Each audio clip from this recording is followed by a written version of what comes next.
இந்த காணொளி பார்க்கும் பொழுது எல்லாருக்குமே மனதுல ஒரு உருக்கம் ஒன்று ஏற்படும். இந்த நிகழ்வானது இலங்கையில மட்டக்களப்புல மாவடி வேம்புலா நடந்திருக்கு. ஒரு 13 வயது சிறுவன் தண்ட உயிரை தூக்கிட்டு தண்ட உயிரை மாய்த்து கொண்டிருக்கிறான்.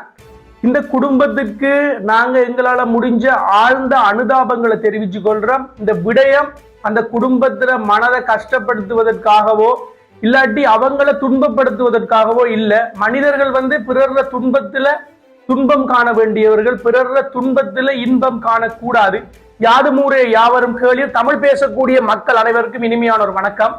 இந்த காணொளி என்னதுக்கண்டா, இந்த மரணம் மாத்திரமல்ல, இந்த தற்கொலை மாத்திரமல்ல, கடந்த ஒரு வருடத்துக்குள்ள நிறைய சின்ன பிள்ளைகள், ஒரு 13, 14, 15, 18 வயதுக்கு உட்பட்ட பிள்ளைகள் நிறைய பேர் சின்ன வயசுலேயே தூக்கிட்டு தற்கொலை பண்ணி கொள்றாங்க. அந்த தற்கொலைக்கான காரணங்களை பார்த்தோம்டா காதலும் இருக்கு, அதோட சேர்த்து அம்மா அப்பா இதை வாங்கி கொடுக்கல, பிள்ளை இதை கேட்டு இதை செஞ்சு கொடுக்கல, பிள்ளைக்கு ஏசின, பிள்ளைக்கு அடிச்ச, பிள்ளைய கூப்பிட்டு கண்டிச்ச, அதால அந்த பிள்ளை தற்கொலை பண்ணி கொண்டுது. சில தாய் தகப்பன்மார் இனி பிள்ளைகளை கண்டிக்கிறதுக்கே பயப்படுறாங்க. கண்டிச்சா இப்படித்தான் பிள்ளைகள் செய்யுங்கள் என்று சொல்லி. அதற்காகத்தான் இந்த காணொளி. இந்த காணொளி பார்த்து கொண்ட நபர்கள் 2000 ஆண்டுக்கு பிறகு பிறந்த பிள்ளைகள் இந்த காணொளி கட்டாயம் பாருங்க. நம்ம ஒரு விடயம் சொல்லக்குள்ள, ஒரு கருத்து சொல்லக்குள்ள நிறைய பேர் யோசிக்கிற பூமர்த்தனமா கதைக்கிறேன்னு சொல்லி.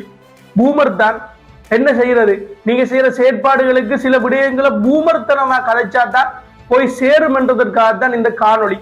முதலாவது, ஒரு காலத்துல சின்ன வயசுல இருக்கக்குள்ள எங்களெல்லாம் அம்மா அப்பா அடியடி என்று அடிப்பாங்க, ஆசிரியர்கள் அடியடி என்று அடிப்பாங்க. அப்படி செஞ்சதாலதான் இன்றைக்கு நம்ம வளர்ந்து இந்த நிலைமையில ஒரு பக்குவமாக இருக்கிறோம். பெரும்பாலும் 90 கிட்ஸ் எடுத்துக்கொண்டோம்னா 90% ஆட்கள் பக்குவமான நபர்களாக தான் காணப்படுறாங்க. 10% நபர்கள் ஒரு சற்று கொஞ்சம் அவங்க அட்டிடியூட் கொஞ்சம் மோசமான நிலையில காணப்படலாம். ஆனா இப்ப 2000 ஆண்டுக்கு பிறகு பிறந்த பிள்ளைகள்ல 90% பிள்ளைகள் இப்படியான அட்டிடியூட்லாம் இருக்காங்க. 10% பிள்ளைகள் தான் நல்ல மனநிலையோட தந்த பிறப்புக்கும் தந்த வாழ்வுக்கும் என்ன சம்பந்தம், தந்த பிறப்புக்குரிய காரணத்தை அறிந்து கல்வியில நல்ல முன்னேற்றகரமான மாணவர்கள், அம்மா அப்பாட கஷ்டம் தெரிந்த மாணவர்கள் காணப்படுறாங்க. ஆனா பெரும்பான்மையான மாணவர்களுக்கு என்னவங்களோட வாழ்நாள் கோல் என்று பார்த்தோம்னு சொன்னா ஒரு மோட்டார் சைக்கிள் எடுத்து ஓடுறது, இல்லாட்டி விருப்பமான ஆடைகள் உடுப்புகள், நல்ல போன் ஒன்று பயன்படுத்துறது, ஐபோன்ல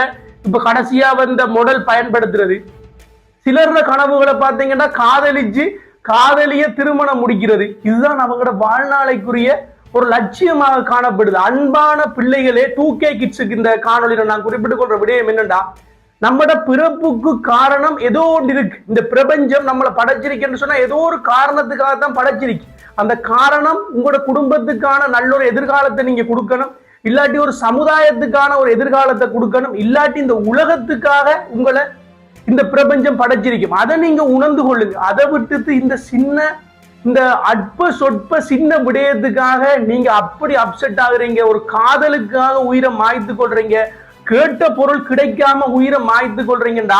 உங்களோட எண்ணம், மன வலிமை, உங்களோட உடல் ரீதியான உங்களோட ஆற்றல்கள் எல்லாம் எவ்வளவு ஒரு குறைந்த நிலையில காணப்படுது என்று பாருங்க. அன்பான பெற்றோர்களுக்கு சொல்லிக் கொள்ற விடயம் என்னடா, இப்படியான மனநிலையுள்ள பிள்ளைகளை நீங்க தான் உருவாக்குறீங்க. நீங்க 90 கிட்ஸ் கடும் கஷ்டப்பட்டு வேதனைப்பட்டு துன்பப்பட்ட நபர்களாக இருப்பீங்க. 2000 ஆண்டுக்கு முன்னுக்கு பிறந்த நபர்கள் இப்ப பெற்றோர்களாக இருக்கிறார்கள், அண்ணன்மாரா இருக்கிறார்கள், மாமா சித்தப்பா இப்படி இருக்கிற உறவுகள். நீங்க உங்களோட பிள்ளைகளை சின்ன வயசுல இருந்தே கொஞ்சம் ஆளுமை உள்ள நபர்களாக, ஆற்றல் உள்ள நபர்களாக, பிறர் கஷ்டம் தெரிஞ்ச நபர்களாக வளங்க. போனை கேட்டா போனை தூக்கி கொடுக்குறேன், பிள்ளைகளுக்கு நல்ல அட்டிடியூட சொல்லி கொடுக்குறேன், பிள்ளைகள் அதை கேட்டா வாங்கி கொடுக்குற, பிள்ளைகள் கொஞ்சம் கத்துனா இவங்களுக்கு பொறுக்கியலாக போயிடும். அப்படி இல்லை, பிள்ளைகளை கஷ்டம், துன்பம், கவலை, வேதனை புரிந்து வளங்க.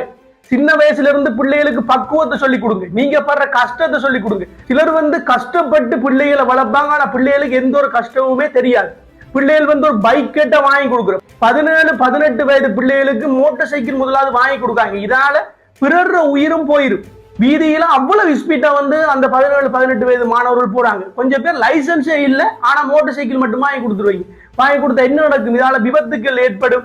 சரியான ஒரு பொறிமுறை நடக்காது. ரோட்டுல போற ஒரு குடும்பஸ்தன், ஒரு கஷ்டப்பட்டு அனுதினம் குடும்பத்துக்காக உழைக்கக்கூடிய ஒருத்தன் உயிரையும் கூட உங்களோட பிள்ளைகள் வேகமா போய் எடுத்துட்டு போயிருவாங்க. அப்ப அதால பிள்ளைகளை சின்ன வயசுல இருந்து பக்குவமா வளங்க, அவங்களோட முயற்சிக்கு அவங்கள விடுங்க. ஒரு 17-18 வயதுக்கு பிறகு ஒரு பிள்ளை தான் உழைச்சி ஒரு சைக்கிளாவது வாங்கி ஓடணும் என்ற மனநிலையை கொண்டு வாங்க. சின்ன வயசுல இருந்தே மன வலிமையை சொல்லி கொடுங்க.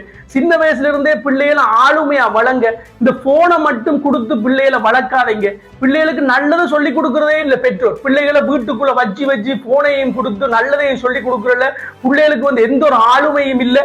இப்படியான நிலைமையில கொண்டு போகாம கஷ்டத்தை காட்டி, குடும்பத்துல நீங்க படுற கஷ்டத்தை காட்டி, உங்களோட வேதனையை காட்டி, நீங்க இந்த நிலைமைக்கு வந்த உங்களோட வரலாறை சொல்லி கொடுத்து உங்களோட பிள்ளைகளை நல்ல ஒரு தலைவர்களாக உருவாக்குங்க. இல்லாட்டி ஒரு குறிப்பிட்ட காலத்துக்கு பிறகு வார பிள்ளைகள் சமுதாயத்துக்காக எந்த ஒரு போராட்டமோ சமுதாயத்துக்கான முன்னேற்றத்துக்கான இன்னொரு நடவடிக்கையும் செய்ய மாட்டாங்க.